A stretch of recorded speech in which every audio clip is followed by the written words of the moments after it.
Nothing is more powerful than the connection between a storyteller and their audience. Over 100 million Americans listen to podcasts every month, forming lasting connections with their favorite creators. And 56% of those listeners have purchased a product after hearing about it on a podcast. But there's an art to building meaningful relationships between consumers, hosts, and brands. Ad Results Media has it down to a science. Ad Results Media specializes in helping breakthrough brands join the conversation at scale. With over 20 years of expertise, Ad Results Media amplifies brand stories across thousands of shows, publishers, and emerging platforms. They're a data-driven matchmaker, strategically pairing world-changing brands with engaged audiences to create the sound of success. For an experienced partner to help your brand find the right audience, achieve long-term growth, and improve advertising ROI, look no further. Be part of the story. Learn more at adresultsmedia.com/story. That's adresultsmedia.com/story. Most of us have clothes that we've loved for years, maybe even decades, but it's harder than ever to find clothes that will stand the test of time. If you're looking for more pieces designed to last, you can't go wrong with American Giant. From hoodies and t-shirts to denim and more, they've got everything you need to build a wardrobe that you'll be proud of for years to come. All American Giant clothing is created with a commitment to doing things better. From the materials they use down to the last stitch in every piece. And everything is made right here in America, in partnership with people and communities. Because keeping things local ensures the kind of quality you'll appreciate as soon as you receive your order. Discover the American Giant difference today. Shop wardrobe essentials that last a lifetime at American-Giant.com. And get 20% off your first order when you use code LT23 at checkout. That's 20% off your first order at American-Giant.com. Promo code LT23.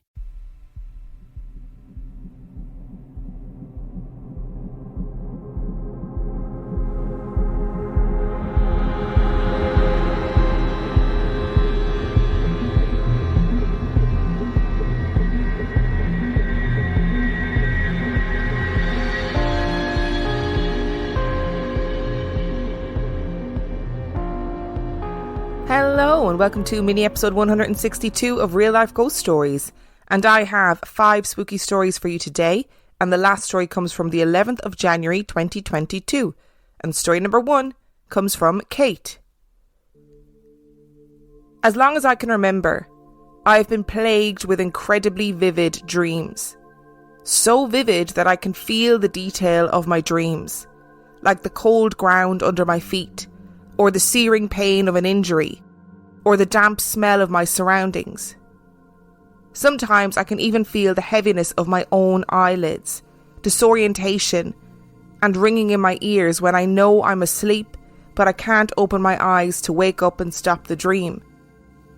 Sometimes I dream within my dream, and then think I'm awake when I'm really not.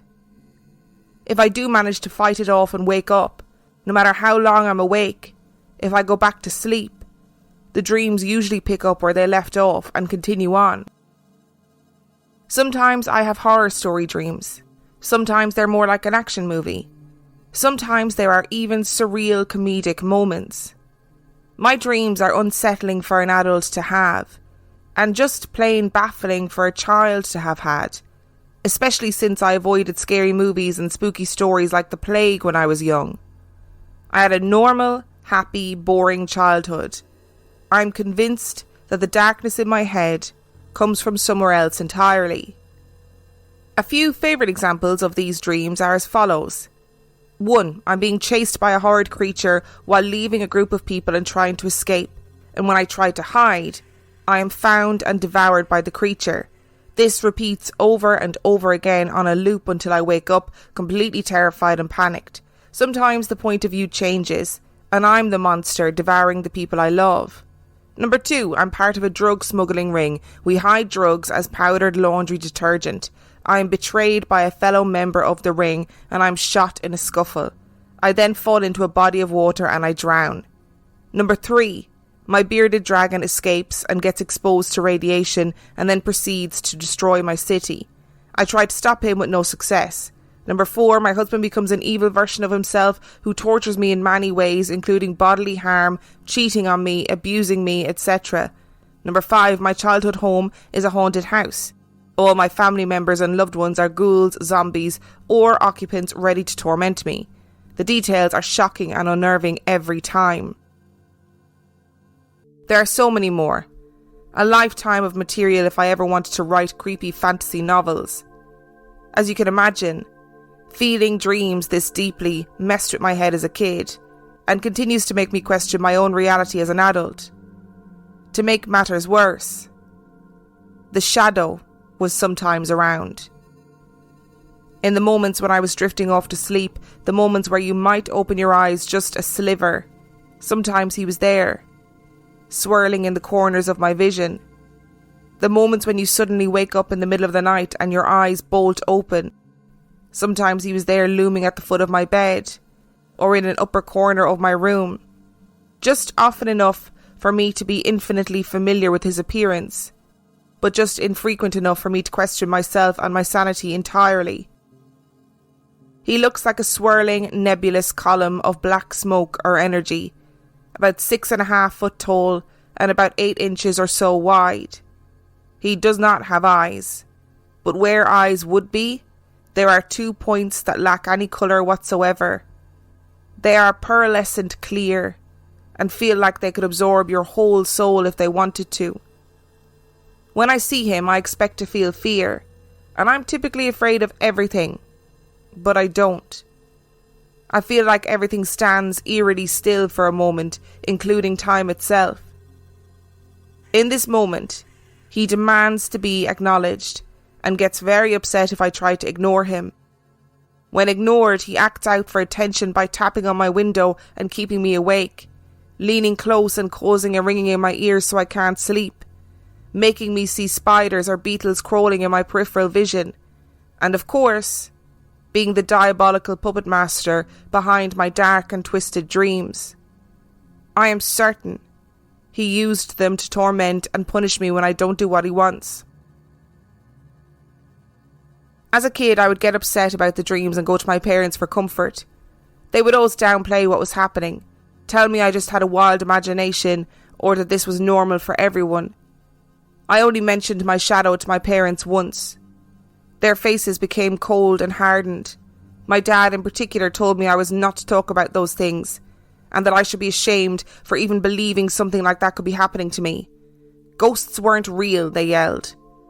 I started to cry, and my mom hugged me.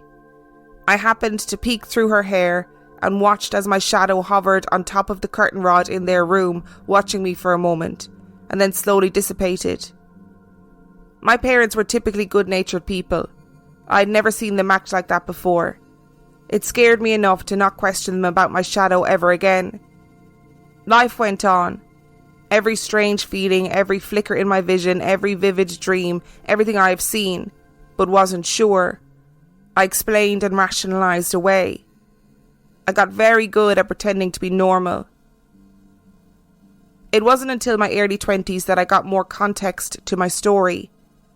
My grandma had lost my grandpa the year before, so we were spending more time with her, trying to help her cope and trying to keep her healthy because she'd given up on taking care of herself. She stopped taking her antidepressants, wasn't sleeping at night and wasn't eating well. It was during one of our interactions, when I'd gone to her new apartment to keep her company and do some housework for her. She had always been stoic. My father's entire side of the family was very withdrawn about anything emotional. They didn't talk about mental health or family problems if at all possible. She started spilling everything she was thinking to me, like all her previous inhibitions were completely gone. I learned that her and my grandpa's relationship had a dark side. He was abusive, and he had cheated, and he controlled everything about every aspect of her life. She saw things and felt things that she didn't understand, and when she told him about it, he made sure that he handled it by having her medicated. She was told she had severe mental health issues and was diagnosed with schizophrenia and bipolar disorder. She had never said anything like this to me before. She rambled on about some more things that she had seen before, and I honestly wrote it off as low blood sugar nonsense. Then the phone call started. She would call in the middle of the night for weeks, screaming that there were people banging on her windows at night, Again, that bugs were crawling all over her floor, that there were shadowy figures hiding behind her couch like children waiting to play, or my grandpa back and angry and yelling at her. She was losing her grip on reality. That's how my family explained it all. The candid sharing continued when we would spend time together. The more she would ignore her medication, the more detailed she would be. She explained that my grandpa's dad was also incredibly abusive, and that his wife, in short, was crazy. She saw things that weren't there. She was overly emotional and fragile. With every new detail, the sense of dread built in my stomach. Was that my problem? Was I going to eventually lose my grip on reality?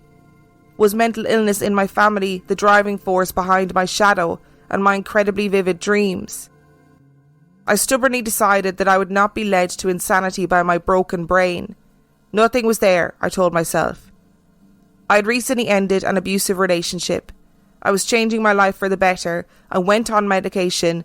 I just had anxiety, and I convinced myself that was the reason for my shadow. I was determined not to repeat the troubled cycle my family had been perpetuating.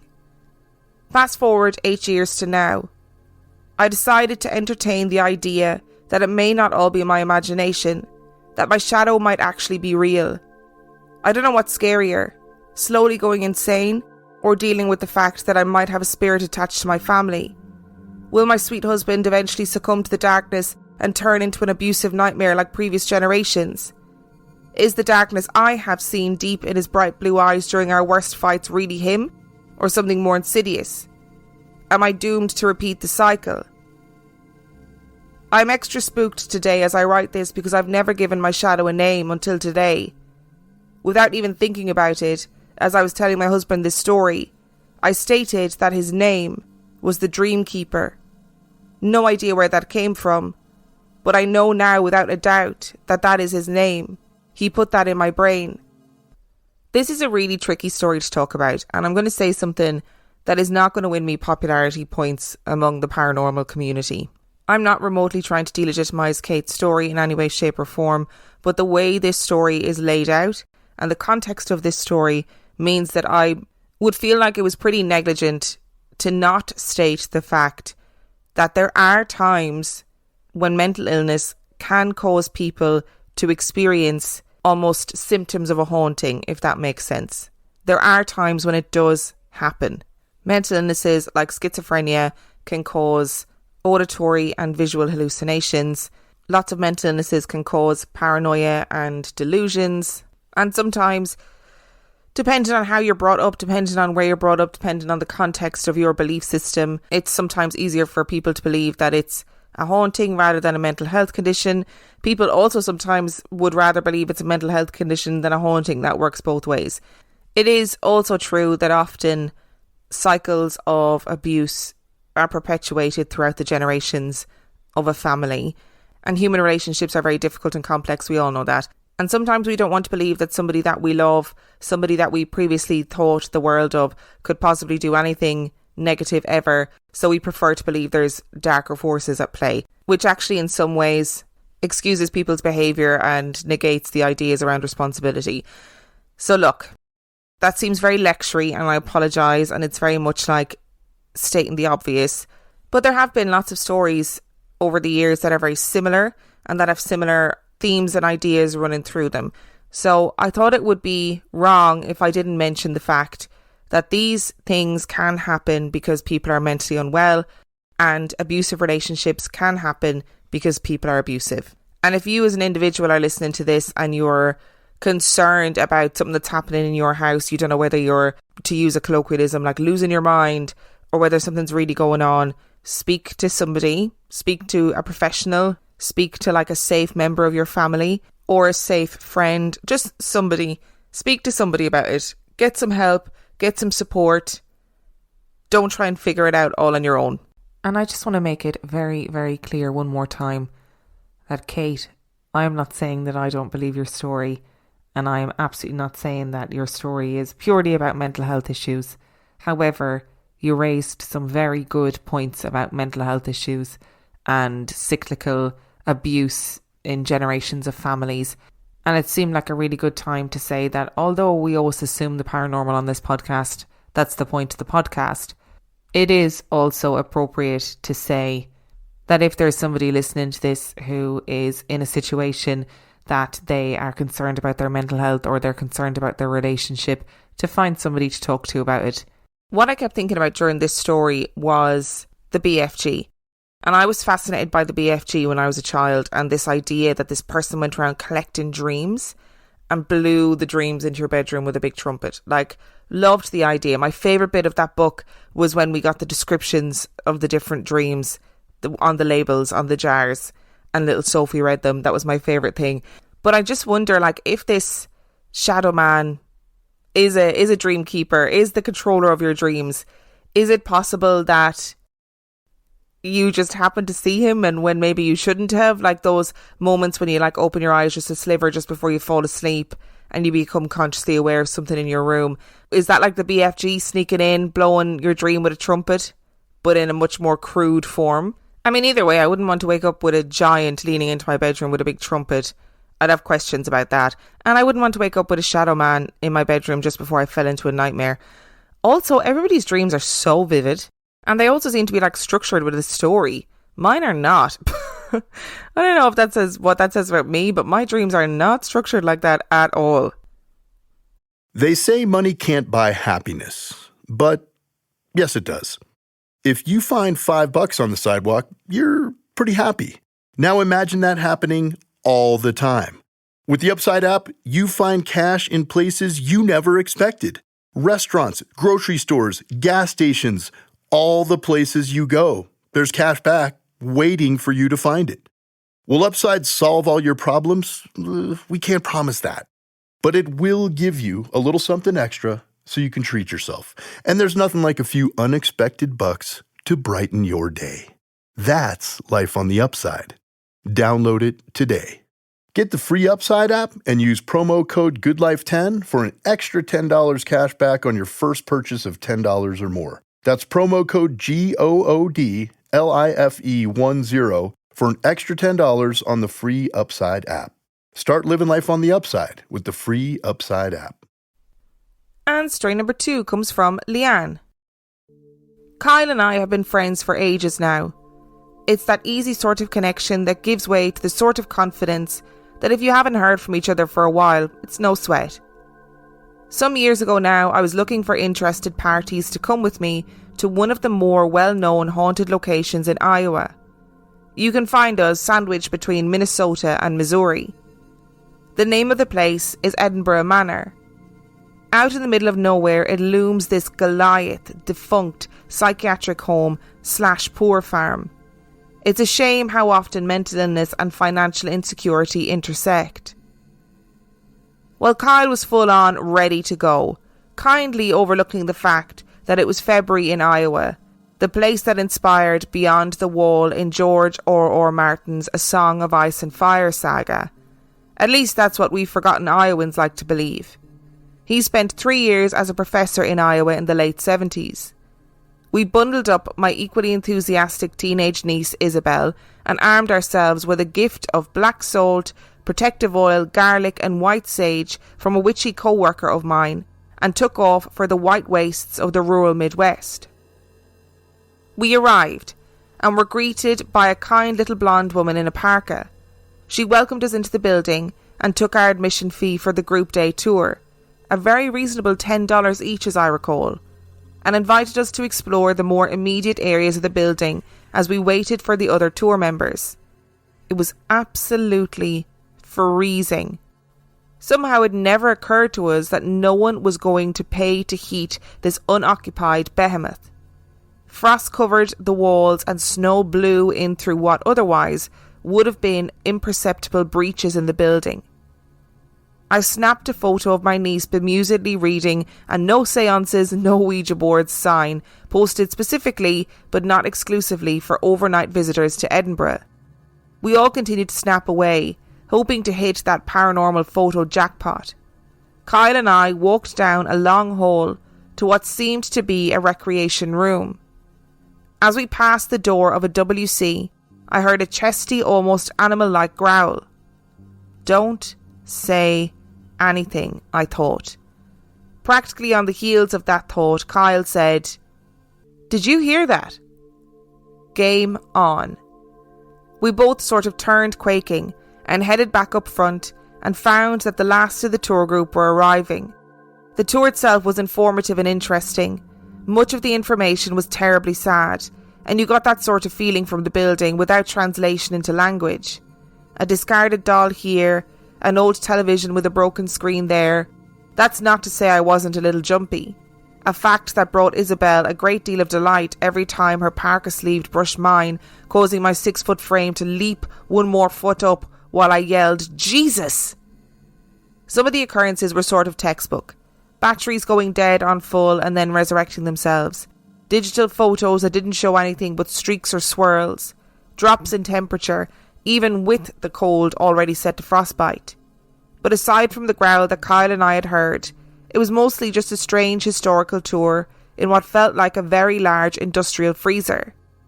That said, when we were in the basement, I kept hearing music in the distance. Piano and a girl or a woman singing soprano. After a toilet stop in the adjoining and, praises be, heated building, we thanked the guide and piled back into the car dreaming of hot drinks and wishing we could tuck our feet into our armpits. Later, Kyle would send me a picture of a faint face staring out of a window and another figure that appeared to be leaning strangely out of a door and into a hallway. Damn him. I'd gotten zilch. I didn't hold any grudges. We've gone on to have another ghost shenanigans which I'll write about another time. However, I have attached to this email 2 photos, one of which is mine. I just thought it was a lovely picture of Isabel, who I was missing since she'd grown up and moved to the West Coast. You've got to let them go, kids. But can apparently have photos printed of them in embarrassingly large quantities. And while it doesn't make up for the genuine article, doing so supplied me with what I believed to be my second ever paranormal photo. When I asked Iz what the hell she thought was peering over her right shoulder, she chuckled and said that it was probably one of her personal demons. When I sent it to Kyle, he sent back the photo of what I'll call the peeker and said that he had taken the photo close to that same location. You know the drill at this stage, ladies and gentlemen. The photos will be posted on Facebook, Instagram and Patreon, and the people in the photos will be blurred out. I always try and do that because I just feel like it makes more sense not to have people's faces, their live faces, they're very much human faces seen by tens of thousands of people. So I am looking at these 2 photos as we speak, and I don't know what to tell you, kids. I don't know what to tell you. The first one, which Leanne has very helpfully coined as the Marshmallow Man, I can't quite figure out what it might be, because for all the world, it looks like Isabella is in the foreground of the photo, standing in an empty corridor. So I don't quite understand what would have been behind her. It definitely doesn't look human, but it definitely looks humanoid, if that makes sense. And in the photo of the peeker, not happy about that one either, because it looks like that moment in The Sixth Sense when the alien walks out from the bushes at the child's birthday party. And both of those things do not make me happy, okay? Marshmallow Man or peeker, neither of them are welcome in my world. And story number 3 comes from Louise. My stories are from when I used to live in Hull. The stories I have aren't ghost stories as such, more so weird experiences that I cannot explain. My first story is from when I used to stay over at my nana and granddad's house when I was young. When my parents divorced, my younger brother and I would stay at our grandparents' house at the weekend. They had always lived there, and as far as I can tell, there wasn't anything else on the land before my grandparents' house was built on the open fields. As I was the eldest grandchild, I was given the choice of either the large spare bedroom at the front of the house or the small box room at the back of the house. For some reason, I chose the small box room. During the day, everything was fine, just your typical mid-century house. But at night, there was always a feeling of not being alone in my room. When it would get dark in the evening and I needed to use the bathroom, I would run up the stairs and head straight to the bathroom. and the same when I had finished and was going back downstairs. I would always keep my head down and make a point of not looking into my room. It always felt that there was something or someone there, and I didn't want to find out. When I would go to bed, I would always sleep facing the wall and refuse to open my eyes until I woke up the next day. The presence I felt never felt threatening.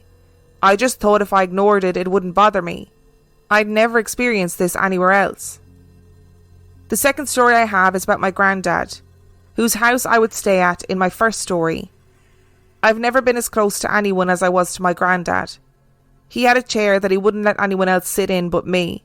He took me to and from dance class twice a week for about 15 years, and his pet name for me was Sweet Pea.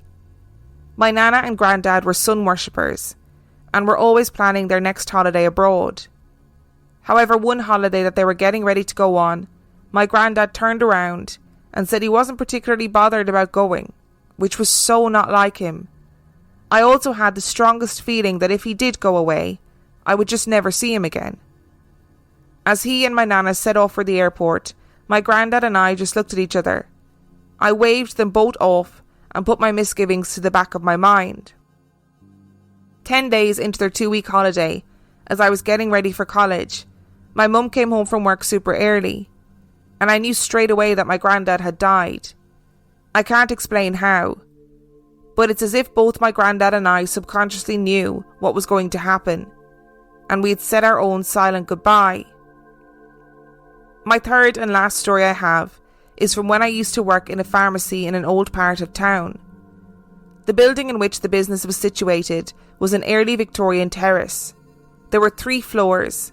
The bottom floor where the pharmacy was, the second floor that was derelict but was used as a storage facility, and the third floor was condemned due to fire damage. The second floor always had a creepy feel to it. I put it down to the rooms still having their original features: old wallpaper, fireplaces, wonky doorways, and big arched windows that had been partially boarded up. A colleague and I used to joke with each other and pretend to talk to ghosts that we thought weren't there whenever we had to go onto that particular floor. One day, though, I was in there on my own going through some old stock, and I was drawn to look into the room opposite.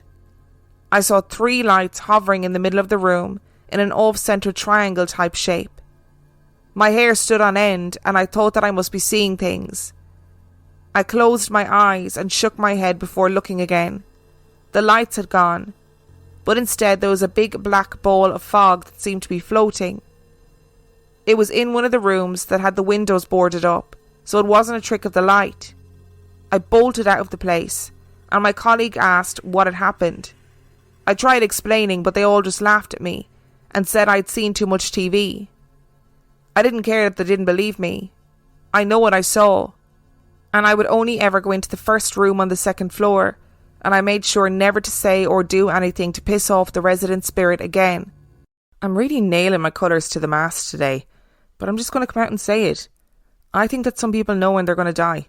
I think that some people, whether they feel something in their bodies and they don't know what that is, and then they don't have the ability to understand what is going on, but their brain instinctively knows that they're dying. I mean, you might not be able to say, I'm going to go on this holiday and I'm going to die in this particular way, but your body might instinctively be recognising that something isn't quite working right, and then you get that feeling of dread and doom that you can't quite quantify, but you know it's going to happen. Or I just think that some people just know, which is also connected to the fact that I do think that people with a really strong connection, like you and your granddad, for example, I do think some people just know when their loved ones die. They know that it's going to happen, or they recognise when it has happened before anybody tells them. And is it about energy? Is it about understanding somebody's energy?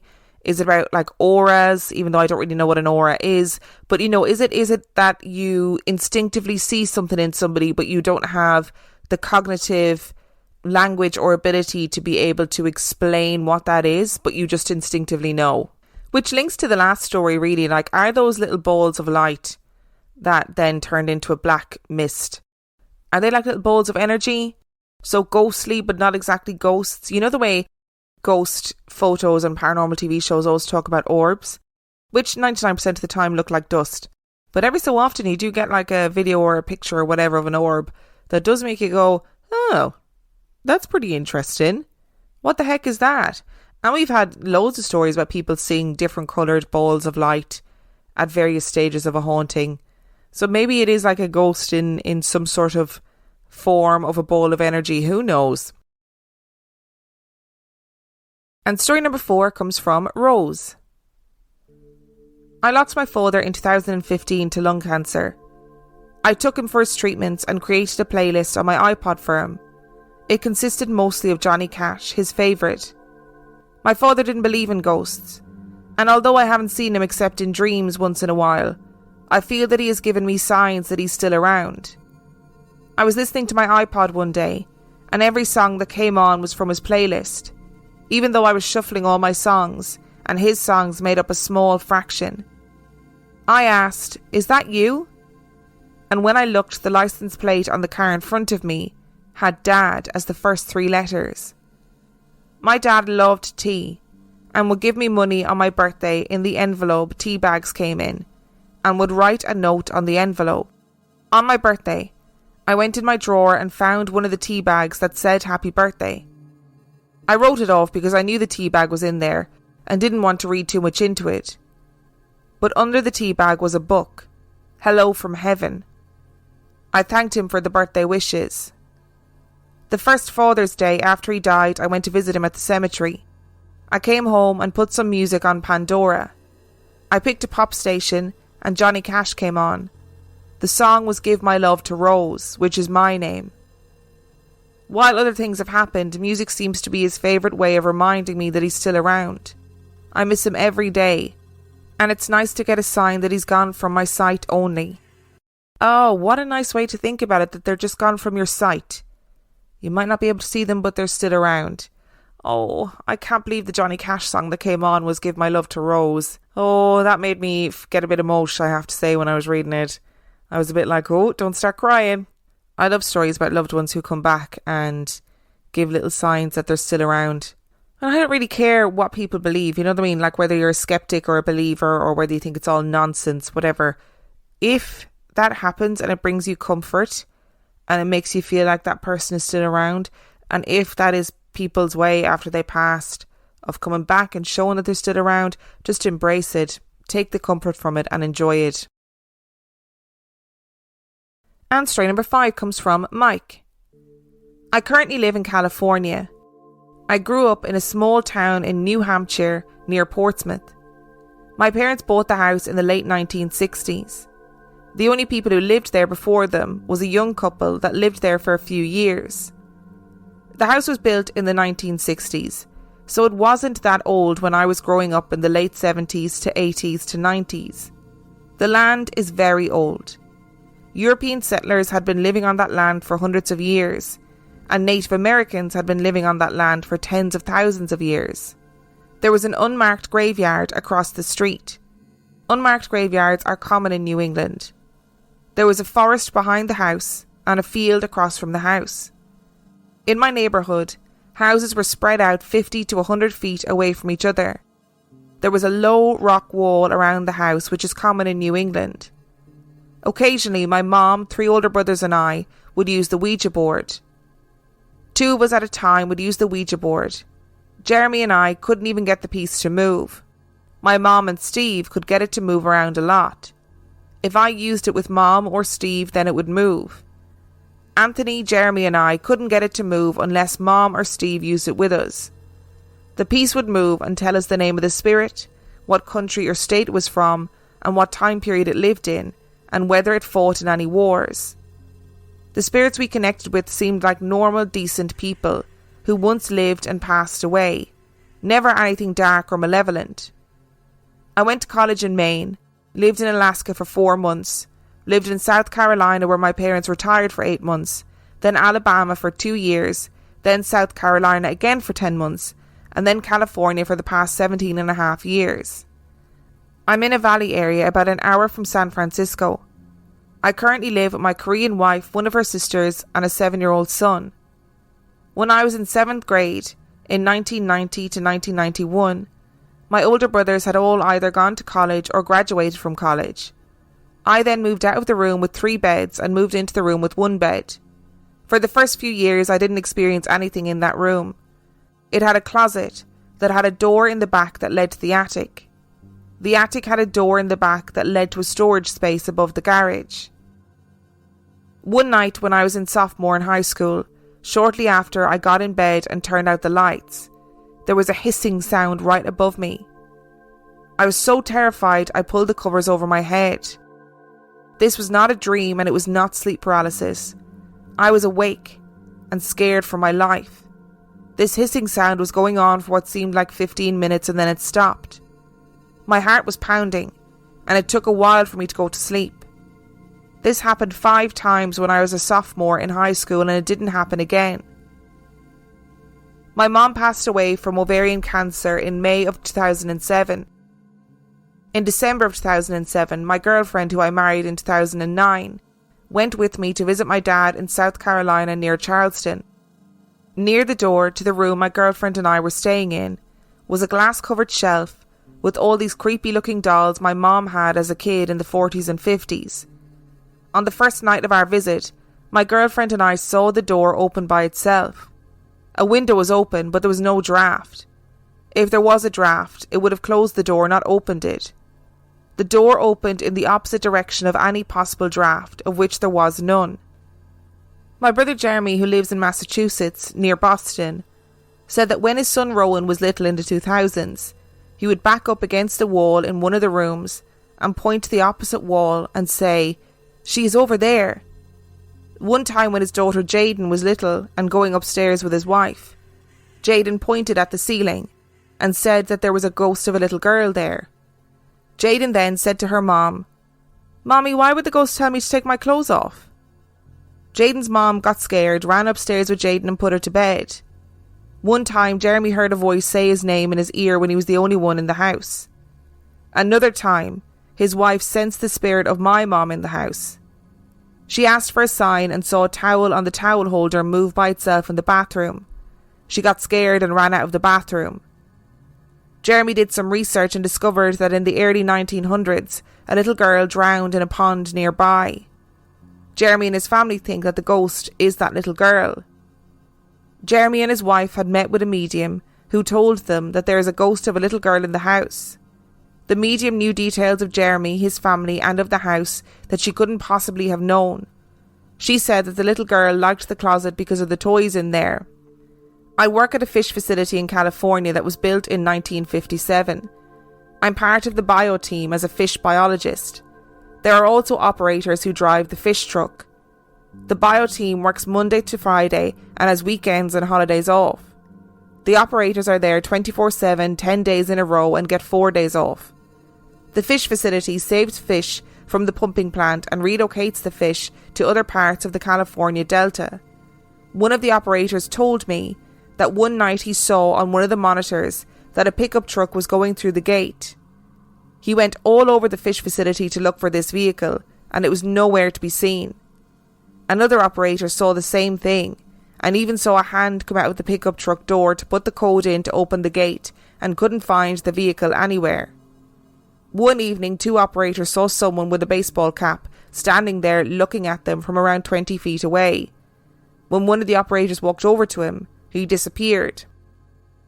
One operator said that one evening he heard his name being called out when he was the only one there. Another operator said that every time she's on a swing or a graveyard shift, she sees these orbs on one of the monitors going up and down.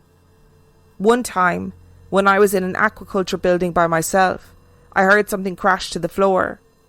A long PVC pipe that was leaning against the wall was pushed over onto the floor. I was not alone in that building. Some entity was in there with me and it freaked me out. At my house in California, there was one time when my wife and son were not home yet and I was going to bed.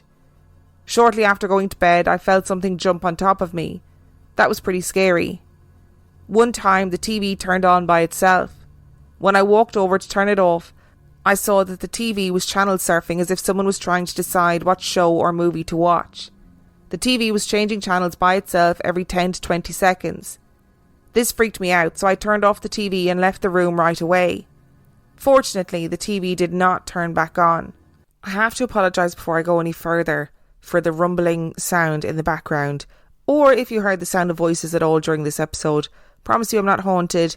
Firstly, my neighbours are home and the sound seems to be travelling particularly well today. And secondly, just as I was in the middle of recording that, somebody came out with a lawnmower. And we're on a tight schedule. You know, we got to get this stuff done. So I just had to persevere. And I did that thing where I was like, okay, I'll stop and wait for them to take a break. And then when they'd take a break, I'd go to start recording. And then they'd start mowing again. So we just had to go for it. So I apologise. Mike, I'm terribly sorry that your story was interjected with the sound of a lawnmower. But maybe it works for like the picturesqueness of New England countryside, you know? If you heard that hissing sound, is it possible that it was an animal? I know you've probably gone through all those possibilities already. I don't know what animals would be native to that area that would make that sound, like a really long hissing sound. I don't know if I'd want it to be an animal or if I'd want it to be a haunting, because I feel like any animals that make elongated hissing sounds have the capacity to fuck you up, you know? And again, we just have general little kids being generally spooky. Kids are just spooky little beings. That's just a fact. There's no escaping it, apparently. I wonder what the fish facility was before it was a fish facility, or was there even anything there beforehand, or was it always just a fish facility? And I'd love to know if anything had happened there, whether there had been any accidents, whether any weird things had happened, because it does sound like residual energies going on there. But 1957 isn't really that long ago, so there would have been reports of stuff that had happened in the facility if it had happened since it had been in operation, you know? Thank you so much for listening to today's episode. Thank you to Kate, Leanne, Louise, Rose and Mike for sending in your stories. Remember, the last story came from the 11th of January 2022. If you are desperate for more content, you can get more content on patreon.com/real life ghost stories, where for $5 a month or $2 a month, you get access to heaps of extra content and also all of the main episodes and the mini episodes ad free. If you want to know anything about the podcast, all you have to do is check out reallifeghoststoriespodcast.com. And on that note, I shall see you next time.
Progressive presents Adjusting to the Suburbs.